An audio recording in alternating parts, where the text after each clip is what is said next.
নমস্কার। আমি প্রসূন আচার্য। আপনারা দেখছেন প্রসূন আচার্য জার্নালিস্ট চ্যানেল। বন্ধুরা, আজকে আমাদের যে আলোচনার বিষয়বস্তু সেটা হচ্ছে আজকে 20শে জুন পশ্চিমবঙ্গ দিবস, যেটা বিজেপি উদযাপন করবেন এবং প্রধানমন্ত্রী মোদী কলকাতা শহরে উপস্থিত হচ্ছেন এবং বিজেপি এই গোটা ব্যাপারটাকে দেশভাগের সাথে জুড়ে উদ্বোধন করতে চাইছে এবং তারা আমাদের শ্যামাপ্রসাদ মুখোপাধ্যায়কে, বিজেপির যিনি জনসংঘের যিনি প্রতিষ্ঠাতা ছিলেন, তাকে তার সাথে সম্পৃক্ত করতে চাইছেন এবং বিজেপি দেখাতে চাইছে যে শ্যামাপ্রসাদের জন্যই আজকে পশ্চিমবঙ্গ এবং পশ্চিমবঙ্গের হিন্দুদের অস্তিত্ব।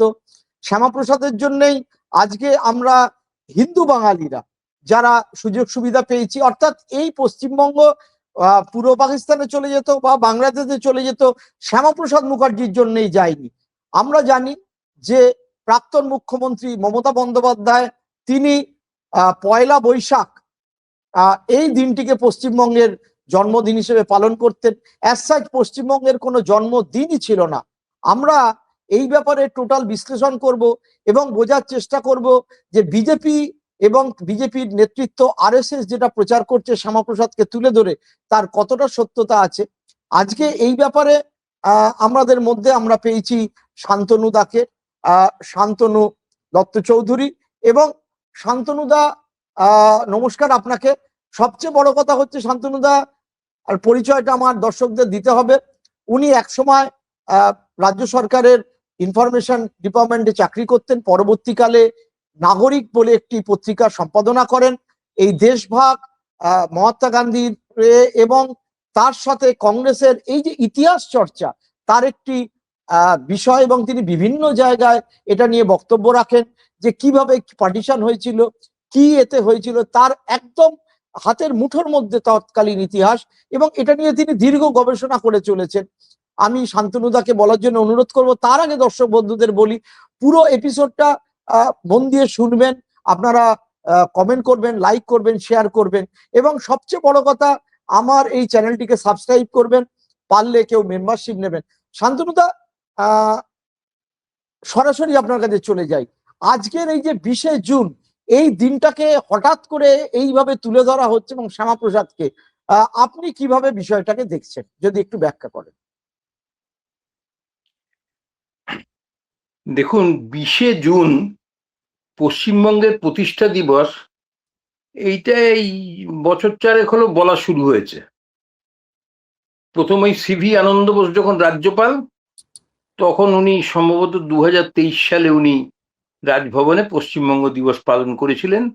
যদিও তৎকালীন রাজ্য সরকার মমতা ব্যানার্জির নেতৃত্বাধীন তারা এটা মানেননি। তারা অ্যাসেম্বলিতে একটা প্রস্তাব পাশ করিয়ে বলেছিলেন পয়লা বৈশাখ পশ্চিমবঙ্গের জন্মদিন বলে আমরা পালন করব। তো কথাটা হচ্ছে যে পশ্চিমবঙ্গের জন্মদিন 20শে জুন, এই সিদ্ধান্তটা হঠাৎ 2023 সালে হলো কেন? এ তো 1947 সালে দেশ যেদিন স্বাধীন হলো 15ই আগস্ট, সেদিন থেকেই তো পশ্চিমবঙ্গ রাজ্যের পৃথক অস্তিত্ব এবং পৃথক তার, তখন বলা হতো প্রধানমন্ত্রী, পরে বলা হয় মুখ্যমন্ত্রী, তারা পেল। অটল বিহারী বাজপেয়ী কেন্দ্রের প্রধানমন্ত্রী ছিলেন 1999 থেকে 2004। তিনি কোনোদিন বলেননি পশ্চিমবাংলার জন্মদিবস 20শে জুন, কোনোদিন সেই সময় বিজেপি পালন করতে যায়নি। হঠাৎ করে এই নরেন্দ্র মোদী ক্ষমতায় এসছেন 2014-তে, তারপরেও এই নিয়ে কোনো কথা তারা কিন্তু 2023 পর্যন্ত বলেননি। হঠাৎ তাদের মনে হলো তাদের একটা কিছু বলতে হবে। কেন বলতে হবে? যে তাদের মানে ট্র্যাক রেকর্ড অত্যন্ত খারাপ। তারা স্বাধীনতা আন্দোলনে অংশগ্রহণ করেননি, কোনোদিন ব্রিটিশ বিরোধী সংগ্রামে যোগ দেননি। তাদের যারা নেতা, তখন তো আর বিজেপি না, তখন ছিল হচ্ছে হিন্দু মহাসভা এবং রাষ্ট্রীয় স্বয়ংসেবক সংঘ, তাদের নেতারা কেউ কোনোদিন জেলে যাননি। স্বাধীনতার পর শ্যামাপ্রসাদ মহাত্মা গান্ধী নিহত যখন হলেন, তখন তিনি হিন্দু মহাসভার সভাপতি পদ থেকে রিজাইন করে কয়েকদিন দরজা জানলা বন্ধ করে দিল্লির তার বাসভবনে, তখন তিনি কেন্দ্রীয় মন্ত্রী, জওহরলাল তাকে মন্ত্রিসভায় নিয়েছিলেন, দরজা জানলা বন্ধ করে জন আক্রোশ এড়ানোর ভয়ে বসেছিলেন। মৌলানা আবুল কালাম আজাদ ইন্ডিয়া উইন্স ফ্রিডমে লিখেছেন। তারপর হি রিজাইন ফ্রম হিন্দু মহাসভা। তারপরে তিনি রাষ্ট্রীয় স্বয়ংসেবক রাষ্ট্রীয় স্বয়ংসেবক সংঘের সহায়তায় 1951 সালের শেষ দিকে এসে ভারতীয় জনসংঘ গঠন করলেন। সেই ভারতীয় জনসংঘ এখন হচ্ছে ভারতীয় জনতা পার্টি। তো শ্যামাপ্রসাদ মুখোপাধ্যায় তো কোনোদিন কারাবাস করেননি, কোনোদিন স্বাধীনতা আন্দোলনে যোগ দেননি, তাদের কোনো নেতাই দেননি। তাদের এই যে অনুজ্জ্বল অতীত ইতিহাস, সেটাকে ঢাকবার জন্য এখন আমরা পশ্চিমবাংলার জন্মদাতা এবং আমাদের নেতা শ্যামাপ্রসাদ মুখার্জি পশ্চিমবাংলার জন্ম দিয়েছে বলে চেঁচামেচি শুরু করেছেন। তা শ্যামাপ্রসাদ মুখার্জি যখন বাংলার কলকাতা বিশ্ববিদ্যালয়ের উপাচার্য ছিলেন, আমি আমি আমি আসবো, আপনাকে 1 মিনিট থামাচ্ছি। ঠিক এই 20শে জুন এই দিনটা পার্টিকুলার ওই তৎকালীন ইংরেজ আমলে যখন দেশভাগের সময় ঠিক কি হয়েছিল এবং তখন কি অবস্থায় ছিল, শ্যামাপ্রসাদ এর ভূমিকা কি ছিল, জ্যোতি বসুদের ভূমিকা কি ছিল, এটা আপনি যদি একটু ব্যাখ্যা করে বলেন। আচ্ছা, তাহলে সেটা আগে বলি। কথাটা হচ্ছে দেশ স্বাধীন হবে এবং কিভাবে ক্ষমতা হস্তান্তর হবে সেটা ঠিক করার জন্য ব্রিটিশ গভর্নমেন্ট 3 সদস্যের একটা মিশন পাঠায়, এটাকে ক্যাবিনেট মিশন বলে। এই 3 জন ব্রিটিশ মন্ত্রী ছিলেন স্ট্যাফোর্ড ক্রিপস, পেথিক লরেন্স এবং সিভি আলেকজান্ডার। তারা 46-এর মার্চ মাসে আসেন। তারা কংগ্রেস এবং হিন্দু মহাসভা, এই কংগ্রেস এবং মুসলিম লীগের সঙ্গে আলোচনা করে তারা 46-এর মে মাসে তারা তাদের প্রপোজাল দেয়, ক্যাবিনেট মিশন প্রপোজাল। তো তারা কি বললেন? তারা প্রথমত তারা বললেন দেশ বিভাগ হবে না। মুসলিম লীগের দাবি ছিল দেশ বিভাগ করে তাদের পাকিস্তান দিতে হবে। কংগ্রেসের চাপে তারা বললেন যে না, দেশ বিভাগ হবে না, দেশ অখণ্ড এবং ঐক্যবদ্ধ থাকবে। কিন্তু মুসলিম লীগকে কিছুটা খুশি করার জন্য দেশ বিভাগ যখন হলো না, পাকিস্তান যখন দেয়া হলো না, তখন তারা বললেন প্রদেশগুলোর হাতে অধিকাংশ ক্ষমতা থাকবে, কেন্দ্রীয় সরকারের হাতে শুধু প্রতিরক্ষা, পররাষ্ট্র, যোগাযোগ ব্যবস্থা এবং মুদ্রা, কারেন্সি, এই 4টে বিষয় থাকবে, আর সব রাজ্যগুলোর হাতে থাকবে। আর সংবিধান প্রণীত হবে 46-এর জানুয়ারিতে যারা নির্বাচিত হচ্ছে প্রাদেশিক আইনসভায়, তারা ভোট দিয়ে গণপরিষদ করবে, তারা সংবিধান রচনা করবে। তো মুসলিম লীগ তখনকার মতো সেটা রাজি হয়ে বেরোলো। বেরিয়ে জুলাই মাস থেকে তারা বলতে শুরু করলো যে আমরা পাকিস্তানের কম কোনো কিছুতেই সন্তুষ্ট হব না। কিন্তু মিটিং একবার ডিসিশন হয়ে গেছে। তখন তারা করলো কি, তারা আগস্ট মাসে 46-এ আগস্ট মাসের 16 তারিখ একটা প্রত্যক্ষ সংঘর্ষ দিবসের ডাক দিল। ওই দিনের ভেতর মানে পাকিস্তান দাবি না মানলে আমরা গন্ডগোল পাকাবো, এবং পাকালো। কলকাতায় ভয়ঙ্কর দাঙ্গা হলো, যেটা গ্রেট ক্যালকাটা কিলিং বলে। উভয় পক্ষেরই হিন্দু মুসলমান বহু লোক হতাহত হলেন, নিরীহ নিরপরাধ মানুষ। তো তারা প্রথমে মন্ত্রিসভায় গেল না, কেয়ারটেকার মন্ত্রিসভায়। আগস্ট মাসে দাঙ্গা হাঙ্গামা করে সেপ্টেম্বর মাসে তাতে গিয়ে যোগ দিল। ইতিমধ্যেই মন্ত্রিসভা গঠিত হচ্ছে, জওহরলাল তার দায়িত্বপ্রাপ্ত প্রধানমন্ত্রী, কেয়ারটেকার মিনিস্ট্রি। এবার গণপরিষদ হলো। এবার মুসলিম লীগ বলতে লাগলো আমরা গণপরিষদ বয়কট করব, যাব না, ওখানে হিন্দু মেজরিটি। তো কংগ্রেস তো সেটা শুনলো না, ওয়াবেলকে বললো আপনি ইমিডিয়েটলি গণপরিষদ ডাকুন। ওয়াবেল বাধ্য হলো গণপরিষদ ডাকতে। 1946-এর ডিসেম্বরে সংবিধান রচনার কাজ শুরু হলো। 13ই ডিসেম্বর নেহেরু ঐতিহাসিক লক্ষ্য সম্পর্কিত বক্তৃতা দিলেন। কিন্তু এর ভেতরে এরা কলকাতার দাঙ্গার পর নোয়াখালীতে দাঙ্গা, তার প্রতিক্রিয়ায় বিহারে দাঙ্গা, তার প্রতিক্রিয়ায় পাঞ্জাবে দাঙ্গা, উত্তর ভারতে দাঙ্গা, সারা ভারতবর্ষেই প্রায়, দক্ষিণ ভারত বাদ দিয়ে দাঙ্গার আগুন জ্বলে উঠলো। মহাত্মা গান্ধী একবার নোয়াখালী গিয়ে দাঙ্গা থামাচ্ছেন, একবার বিহারে গিয়ে দাঙ্গা থামাচ্ছেন, একবার দিল্লি গিয়ে দাঙ্গা থামাচ্ছেন। মাউন্টব্যাটেন বলেছিল আমার 1 ম্যান আর্মি, একজন মানুষ যেখানে যান সেখানে দাঙ্গা থেমে যায়, আর্মি পাঠিয়েও যা নিয়ন্ত্রণ করা যায় না।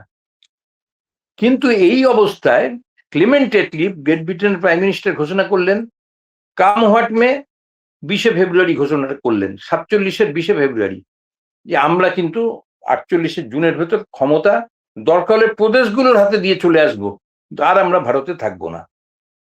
তখন প্রথম লর্ড ওভেল বলল সেটা হলে খুব ভুল কাজ হবে, কেননা ভারতবর্ষের মানুষ আমাদের ক্ষমা করবে না। এই অবস্থায় যদি আমরা পাওয়ার ছেড়ে চলে এই দেশ জুড়ে দাঙ্গা হাঙ্গামা হচ্ছে, এই নিয়ে অ্যাটলের সঙ্গে মতপার্থক্য, ওয়াবেল রিজাইন করলো। করতে মাউন্টব্যাটেনকে বড়লাট করে পাঠালো। আর কংগ্রেস 20 ফেব্রুয়ারি ক্লেমেন্ট এটলির ঘোষণাকে স্বাগত জানালো, যে তিনি বলেছেন যে আমরা ক্ষমতা হস্তান্তর করব, কিন্তু রাজ্যগুলোর হাতে ক্ষমতা দেওয়ার বিরোধিতা করলো, বললো তাহলে তো দেশ টুকরো টুকরো হয়ে যাবে। মাউন্টব্যাটেন তখন করলেন কি, প্রথমে সর্দার প্যাটেলকে সমতে আনলেন, দুজনে আলোচনা করে, সেটা কেউ জানতো না, যে দেখুন এইভাবে অনর্থক দাঙ্গা হাঙ্গামার মধ্যে আপনাদের দেশ পড়েছে, এ কতদিন চলবে? আপনারা কিছু সামান্য ভূখণ্ড পাকিস্তানকে দিয়ে আপনারা স্বাধীনতা গ্রহণ করে ভারতবর্ষটাকে বিল্ড আপ করুন। প্যাটেল সেটাতে রাজি হলেন, রাজি হয়ে তিনি বললেন যে আমি জওহরলালকে কনভিন্স করব। জওহরলালকে যখন বললেন, প্রথমে জওহরলাল ঘোরতর আপত্তি করলেন দেশভাগে, কিন্তু পরে প্যাটেল বললেন বাস্তব পরিস্থিতিটা বুঝো, আমরা কেয়ারটেকার মিনিস্ট্রি তদারকি মন্ত্রিসভায় একটা ক্যাবিনেট মিটিং এ আমাদের পিসফুলি হয়নি, সবসময় মুসলিম লীগের সঙ্গে বাগবিতণ্ডা, ঝগড়া। আমি একটা হোম মিনিস্টার, আমি একটা চাপরাশির পোস্ট ক্রিয়েট করতে পারি না, ফিনান্স মিনিস্ট্রি লিয়াকত আলীর হাতে সব আটকে দেয়। অতএব অর্ধম তেজতি পণ্ডিতে পাকিস্তান ছেড়ে দিয়ে ভারতবর্ষকে নিয়ে আমরা দেশ গড়ি। আর নইলে এই দেশীয় রাজ্যের নবাব এবং রাজারা, তারা কিন্তু ফ্লেক্সিং দেয়ার মাসল, তারা আলাদা থাকার তাল করছে। তাহলে 567টা রাজ্য হবে ভারতবর্ষে। আচ্ছা, তখন জওহরলাল একমত হলেন, হয়ে তারা মাউন্টব্যাটেনকে বললেন যে হ্যাঁ ঠিক আছে, আমরা দেশভাগ মানবো, কিন্তু শর্ত হচ্ছে দেশ যদি ভাগ হয়, দেশীয় রাজ্য সমূহ সব ভারতবর্ষের মধ্যে যারা আছে দেশীয় রাজ্য, এই ধরুন কোচবিহার, এই গোয়ালিয়র, এই জয়পুর, উড়িষ্যার ঢেঙ্কানল বা কেওনঝড়, দেশীয় রাজ্য সব ভারতে আসবে, যা ভারতবর্ষের সীমানার মধ্যে। আর ভারত এবং পাকিস্তান ভাগ হলে বাংলা এবং পাঞ্জাবকেও ভাগ করতে হবে। বাংলার পশ্চিম অংশে হিন্দু মেজরিটি, পাঞ্জাবের পূর্ব অংশে হচ্ছে হিন্দু শেখ মেজরিটি। ওটা আমরা কিছুতেই পাকিস্তানে যেতে দেবো না, তাহলে তাদের নিরাপত্তা বিঘ্নিত হবে। মাউন্টব্যাটেন বলল আমি আপনাদের কথা 100% একমত, এখন কিচ্ছু বলবেন না, চুপচাপ থাকুন, যথাসময় আমি ঘোষণা করব। বলে মার্চ মাসের উনি সেকেন্ড উইকে এসেছিলেন, উনি আলাপ আলোচনা টালোচনা করে জিন্নাকে বলল কংগ্রেসও দেশভাগে প্রস্তুত, কিন্তু আমার এই প্রস্তাব নিয়ে ইংল্যান্ডে যেতে হবে, আমি ইংল্যান্ড থেকে এই প্রস্তাবটা পাশ করিয়ে আনি ক্যাবিনেট থেকে। তার আগে কিন্তু মাউন্টব্যাটেন 10ই মে একটা প্রস্তাব দিয়েছিলেন, সেটা নেহেরু প্রত্যাখ্যান করেন, বলেছেন রাজ্যগুলোর হাতে ক্ষমতা দিয়ে আমরা চলে যাচ্ছি। বলে না, ওটা হবে না, তাই তো Bangla Punjab Muslim majority province Muslim লীগের হাতে যাবে। সেই প্রেক্ষাপটে আমরা ভোট হলো না, এইবার মাউন্টব্যাটেন ওইখানে গিয়ে যেটা পাশ করালেন, তারপর জিন্নাকে যখন বললেন ট্রাঙ্ক টেলিফোনে, জিন্না প্রচন্ড চেঁচামেচি শুরু করলো, আমার পুরো বাংলা চাই, আমার পুরো পাঞ্জাব চাই। বলেন না, ওটা আপনি পাবেন না, এবং আপনি পাকিস্তানও হারাবেন যদি আমাদের এই প্রস্তাবে একমত না হন। এটলেও বললো, এবং চার্চিল তখন বিরোধী দলের নেতা, উনিও ঐক্যমত্য হয়েছেন, তিনিও তাই বললেন। তখন মাউন্টব্যাটেন ফিরলেন, ফিরে বললেন যে 3রা জুন তিনি মুসলিম লীগ কংগ্রেস দুপক্ষকে নিয়ে বসলেন, বসে আগের দিনই জিন্নাকে বলেছিলেন আমি যা বলবো মাথা নেড়ে সম্মতি জানাবেন, কোনো কথা বলবেন না, নইলে কিন্তু পাকিস্তান হারাবেন। তো তাই বললেন যে বাংলা পাঞ্জাব ভাগ হবে। বাংলা এবং পাঞ্জাব, সেটা নেহেরু এবং প্যাটেলের সঙ্গে আলোচনা করে ঠিক হয়েছিল, বাংলা এবং পাঞ্জাব এই দুই রাজ্যের অ্যাসেম্বলি বসবে। আমি বাংলার কথাটাই বলি, বাংলার অ্যাসেম্বলি বসবে কলকাতায় বিধানসভা কক্ষে, সেখানে ভোট হবে, 3টে ভোট হবে। প্রথম ভোট হবে গোটা বাংলা কোথায় যেতে চায়, কোনো একটা অংশ যদি বলে যে আমরা এইটাতে যেতে চাই মেজরিটিতে, তাহলে সেটাই হবে। গোটা বাংলা বলল আমরা পাকিস্তানে যেতে চাই মেজরিটিতে। দ্বিতীয় প্রস্তাব হলো ভাগ হলে কি হবে, বিভক্ত পূর্ব বাংলা বলল আমরা পাকিস্তানে যেতে চাই, বিভক্ত পশ্চিম বাংলা বলল আমরা ভারতে যেতে চাই। অতএব বিভক্ত পশ্চিমবাংলা ভারতে যেতে চাওয়ার জন্য বিভক্ত পশ্চিমবাংলা আলাদা প্রবেশ হবে। কত ভোটে বলল? 58 জন ভোট দিল পশ্চিমবঙ্গ ভারতে থাকবে। আমাদের এই পার্টির যারা অ্যাসেম্বলি মেম্বার ছিলেন 90 জনের মতন ছিলেন, 58 জন বললেন আমরা ভারতে যেতে চাই। 21 জন যারা মুসলিম লীগের মেম্বার ছিলেন তারা বললেন আমরা পাকিস্তানে যেতে চাই, কিন্তু মাইনরিটিতে তাদেরটা রিজেক্টেড হলো। এবার এই যে 58 জন ভারতে থাকার পক্ষে ভোট দিয়েছিল, সেখানে শ্যামাপ্রসাদ মুখার্জির ভোট মাত্র একটা, হিন্দু মহাসভার একটা ভোট। আর হচ্ছে কমিউনিস্ট পার্টির 2টো ভোট, জ্যোতি বসু এবং রতনলাল ব্রাহ্মণ। তারা তারা তারা বৃহত্তর বাংলা চেয়েছিলেন, কিন্তু বৃহত্তর বাংলা যেহেতু পাকিস্তানে যাবার জন্য মেজরিটিতে ভোট করলো, তারা তখন পশ্চিমবঙ্গ ভারতে থাকার পক্ষে ভোট করলো। রতনলাল মেমন, জ্যোতি বসু। তো 2 আর 1 3, 58 তো 3 বাদ দিলে কত থাকে? 55। 55 ভেতর 3 জন নির্দল সদস্য ছিল, 3-4 জন। বাকি 50 জনই তো কংগ্রেসের মেম্বার, এবং বাকি তাহলে 50 জনই তো প্যাটেল এবং তাহলে নেহরুর কথায়। তাহলে এখানে শ্যামাপ্রসাদ একটা বিন্দু, অথচ তারা বলছেন তিনি পশ্চিমবাংলার মানে জন্মদাতা। এটা একটা তার অদ্ভুত চিঠি মিথ। তার চিঠি হচ্ছে কিরকম অদ্ভুত।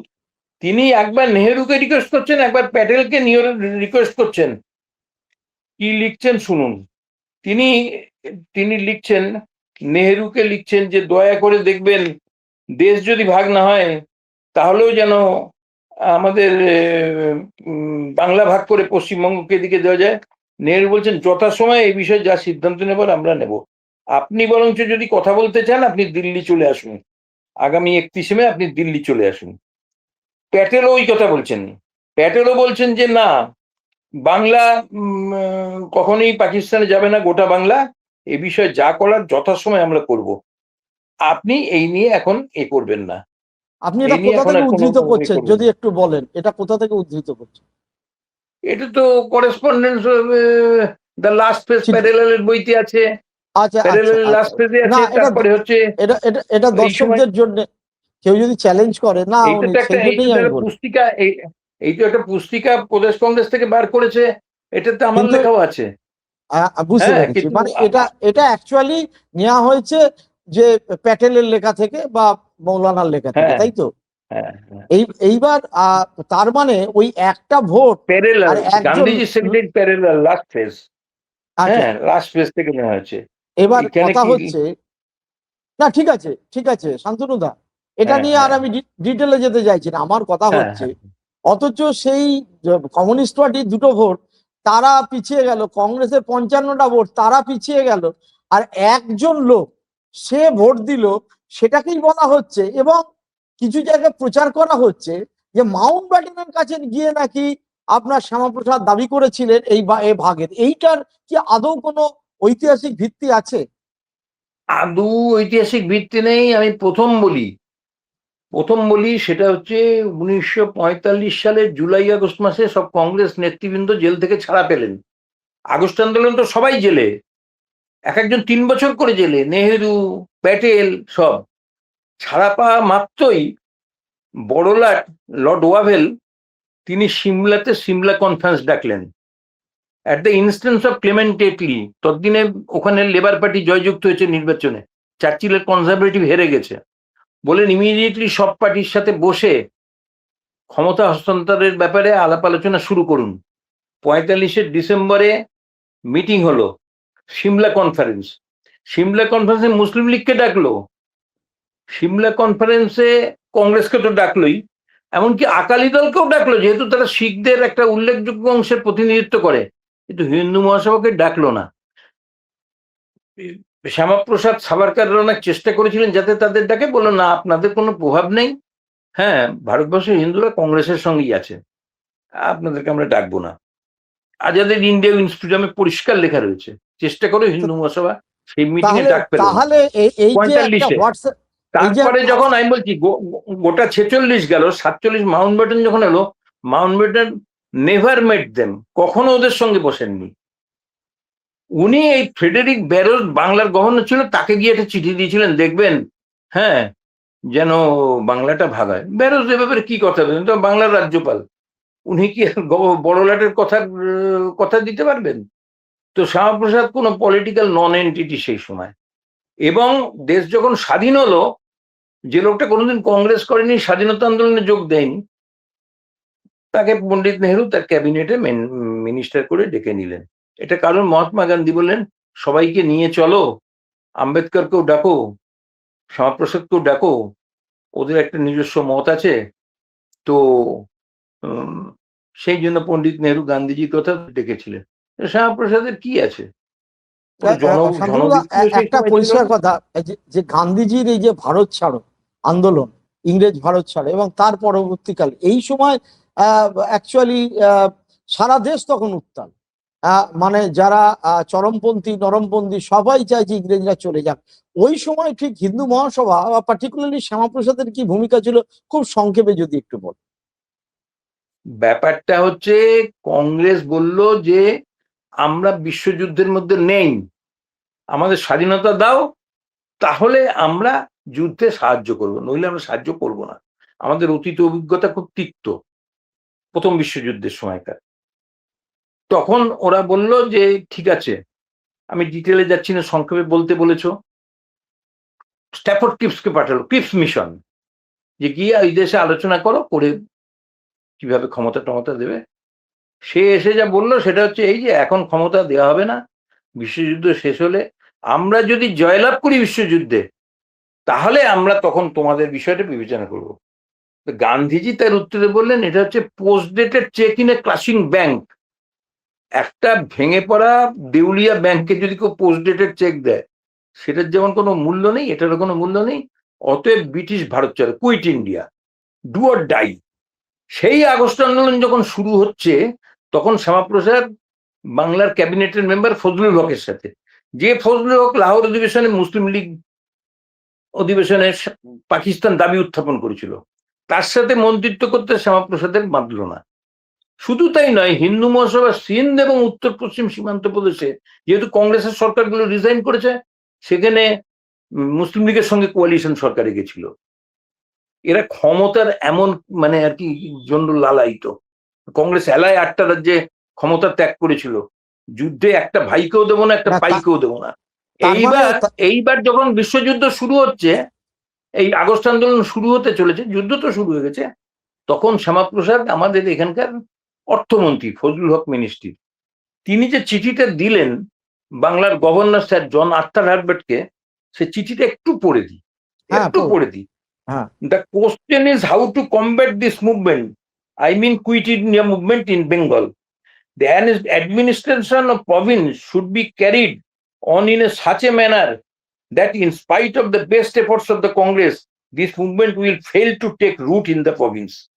কংগ্রেসের সব চেষ্টা সত্ত্বেও যাতে এই প্রভিন্সে কোনো পা রাখতে না পারে, কোনো রুট না পায়, it should be possible for us, especially responsible ministers, যখন মন্ত্রী, to be able to tell the public that the freedom for which the Congress has started the movement already belongs to the representatives of the people. Congress যে স্বাধীনতার জন্য movement করছে, সেই স্বাধীনতা নাকি আমরা ইতিমধ্যেই পেয়ে গেছি, জনপ্রতিনিধিরা, already belongs to the representatives of the people. In some spheres it might be limited during the emergency, কিছু emergency সিচুয়েশনের জন্য হয়তো একটু লিমিটেড আছে, কিন্তু Indians have to touch the ব্রিটিশদের আমরা বিশ্বাস করতে পারি, not for the sake for Britain, আমাদের নিজেদের স্বার্থেই, and not for any advantage that the British might, but for the maintenance of the defense and freedom of the province itself. You as governor will, as constitutional head of the province, and will be guided entirely on the advice of your minister. আমরা সমস্ত বিরোধিতা করব, হ্যাঁ, এবং আপনি আমাদের উপর বিশ্বাস রাখতে পারেন, সমস্ত সহায়তা করব। এই তো শ্যামাপ্রসাদের ভূমিকা আগস্ট আন্দোলনের সময়। উনি জীবনে কারাবরণ করেননি, জীবনে ওকে কোনো থানার বেঞ্চে গিয়েও বসতে হয়নি, ডেকেও পাঠায়নি পুলিশ। উনার বাড়ি তো জানেন, এই যে ভবানীপুরে যে বাড়ি, তারাসুতোষের বাড়ি, ওইটাই সে শ্যামাপ্রসাদের বাড়ি। ওই বাড়ির সামনে দিয়ে বিশাল মিছিল, যতীন দাস লাহোর জেলে 63 দিন অনশন করার পর মৃত্যুবরণ করে, ব্রিটিশ গভর্নমেন্ট বডি দিয়েছিল, বডি ট্রেনে করে হাওড়ায় আনার পর হাওড়ার থেকে বিশাল মিছিল তার বাড়ির সামনে দিয়ে কেওড়াতলা শ্মশানে গেছে, বাড়ির থেকে নেমে এসে একটা ফুলের মালাও দেন। 1931 সালে হিজলি বন্দি নিবাসে গুলি চালানোর তারকেশ্বর সেন আর সন্তোষ মিত্র স্কোয়ার আছে, গুলিতে মারা যান। তাদেরও ডেড বডি ওই খড়গপুর থেকে নিয়ে এসে মিছিল করে দেশপ্রিয় যতীন দমন এবং নেতাজি সুভাষচন্দ্র কেওড়াতলা নিয়ে গেছেন, শ্যামাপ্রসাদ নেমে এসে একটা মালা পর্যন্ত দেন। এই হচ্ছে এদের ট্র্যাক রেকর্ড। এরা এখন পশ্চিমবাংলার জনক শ্যামাপ্রসাদ বলে চিৎকার করছে। আমি আরেকটা ঠিক এই পর্যায়ে আরেকটা কথা, যেটা এখন এই কত দুদিন ধরে সোশ্যাল মিডিয়ায় এসছে যে ইউনিভার্সিটি তো কলকাতা বিশ্ববিদ্যালয়ের উপাচার্য ছিল, এবং কলকাতা বিশ্ববিদ্যালয় ইউনিভার্সিটি ট্রেনিং ক্যাম্পাসের একটা প্রতিষ্ঠা বার্ষিকীতে মহড়া অনুষ্ঠান হয়, এবং তাতে ইউনিয়ন জ্যাককে তাকে স্যালুট করতে বলা হয় ছাত্রদের, এবং করেনি। সেই ব্যাপারটা যদি আপনি একটু বলতেন যে নাকি তাকে যে ছাত্ররা মানেনি তাদের বহিষ্কার করা হয়েছিল, বেত মারা হয়েছিল, ধরিত্রী গাঙ্গুলি, উপেন মজুমদারকে, এবং তারপর আন্দোলন হয়েছিল, একটু যদি এই পর্যায়টা একটু বলেন। উনি উনি কলকাতা বিশ্ববিদ্যালয়ের ভাইস চ্যান্সেলর ছিলেন 2 টার্ম, 34 থেকে 38 সাল পর্যন্ত। কেমন? এবার উনি যখন ভাইস চ্যান্সেলর, তখন উনি যে ক্যালকাটা ইউনিভার্সিটি কনভোকেশনে, ক্যালকাটা ইউনিভার্সিটির একটা ওই যাকে বলে যে ক্যাডেট কোর টাইপের তৈরি হ্যাঁ করা হ্যাঁ, হয়েছিল, ইউনিভার্সিটি এনসিসি ট্রেনিং টাইপের। ইউনিভার্সিটি, হ্যাঁ হ্যাঁ, হ্যাঁ ইউটিসি। হ্যাঁ, সেই তারা ওখানে কুচকাওয়াজ করবে, বললো ফ্ল্যাগ হোয়েস্টিং হবে, ফ্ল্যাগ মানে ইউনিয়ন জ্যাকের ফ্ল্যাগ, হ্যাঁ তখন তাদেরকে সেখানে স্যালুট করতে হবে। তারা বললো যে আমরা ইউনিয়ন জ্যাককে স্যালুট করব না, আমরা কুচকাওয়াজে পার্টিসিপেট করতে পারি, ক্যালকাটা ইউনিভার্সিটি ফ্ল্যাগকে স্যালুট করতে পারি, ইউনিয়ন জ্যাককে স্যালুট করব না। তখন শ্যামাপ্রসাদ, এই যে ছাত্রদের নাম বলছি আমি, এই ছাত্রদের নাম হচ্ছে, অস্বীকার করেন, তাদেরকে উনি বলেন যে এদেরকে চাবুক মারা হবে।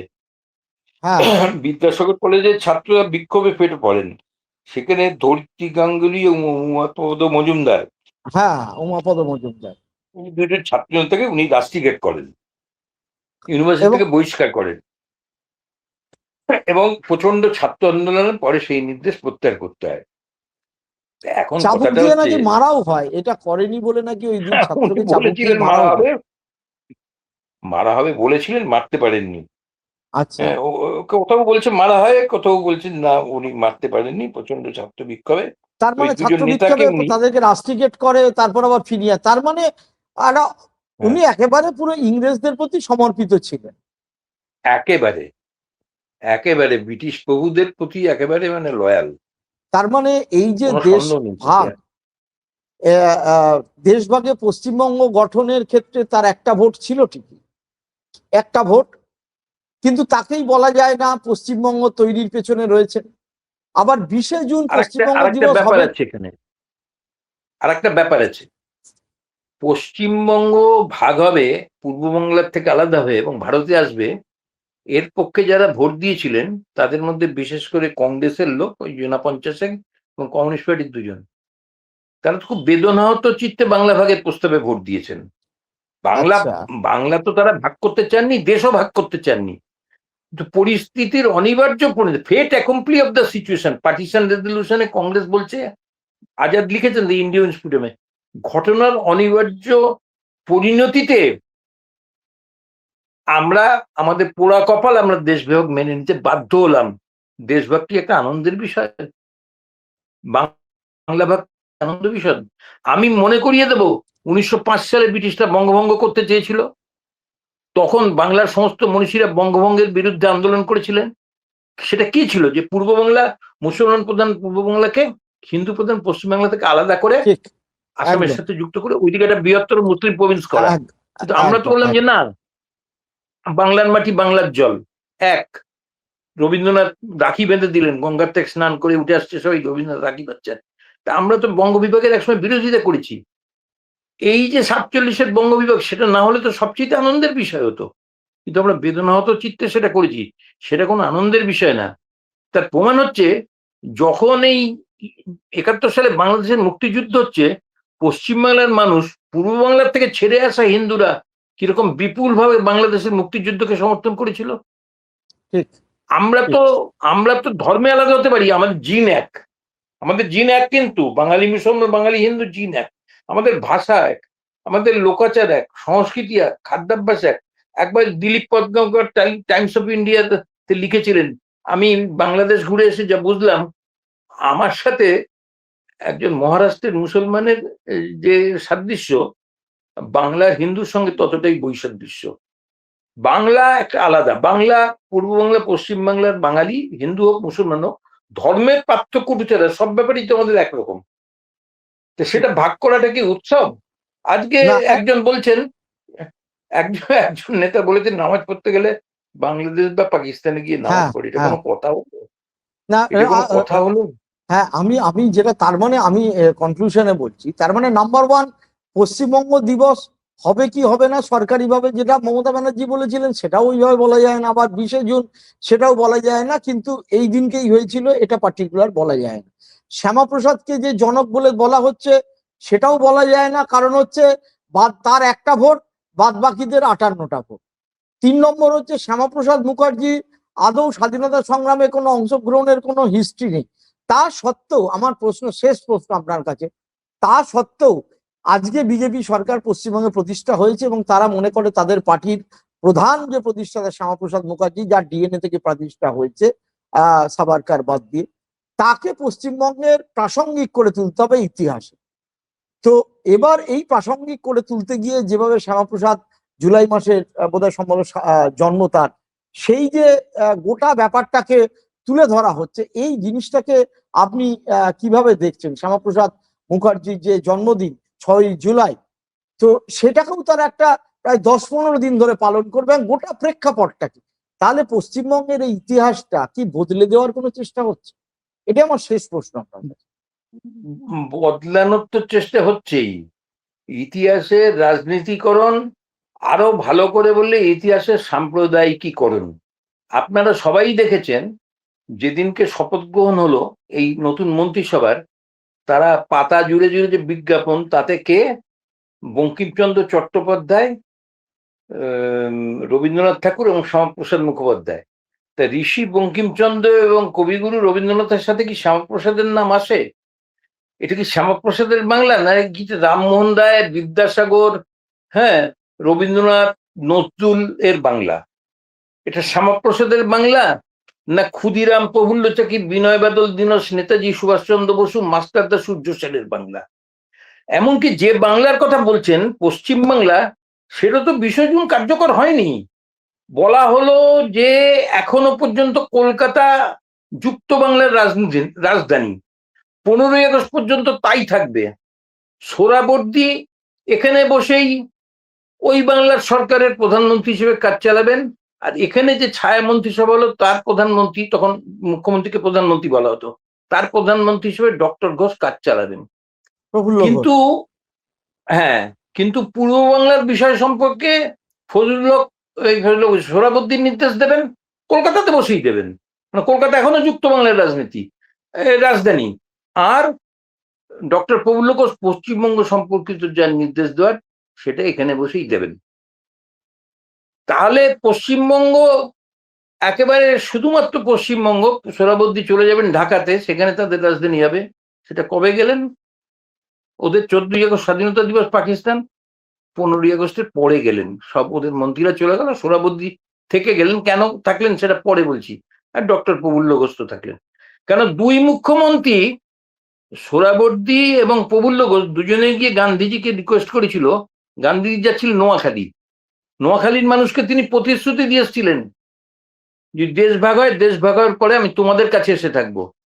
তারা দুজনে গিয়ে ধরলেন যে আপনি কলকাতা ছেড়ে যাবেন না, কলকাতায় গন্ডগোল হওয়ার প্রবল আশঙ্কা। না 1 বছর আগে সেই 46-এর দাঙ্গা, সোহরাবর্দী বলছে হিন্দুরা রিটেলিট করতে পারে। ডক্টর প্রফুল্ল ঘোষ বলছেন না, তা না হলেও গন্ডগোলের সম্ভাবনা, আপনাকে আমরা করজোড়ে অনুরোধ করছি, আপনি কলকাতায় থাকলে কিছু হবে না। তখন গান্ধী সোহরাবর্দীকে বললেন, তুমি প্রতিশ্রুতি দিতে পারতো যে নোয়াখালীতে একটা গন্ডগোল হবে না, একজন হিন্দুর কেউ হাত পারবে না। তখন সোহরাবর্দী এবং তার মন্ত্রীরা বললো, আমরা সকলে মিলে সম্মিলিতভাবে কথা দিচ্ছি নোয়াখালীতে কোনো গন্ডগোল হবে না। এবং তারা এখান থেকে নোয়াখালীর দাঙ্গার যে নায়ক গোলাম সারোয়ার, তাকে টেলিগ্রাম পাঠিয়ে বললো, একটা গন্ডগোল জয়, you will be booked. Suhrawardy বললেন সেটা। আর হয়নি কি? গান্ধী আর একটা হ্যাঁ, কোনো হয়নি গন্ডগোল, বোধহয়। নোয়াখালীতে আর কোনো গন্ডগোল হয়নি।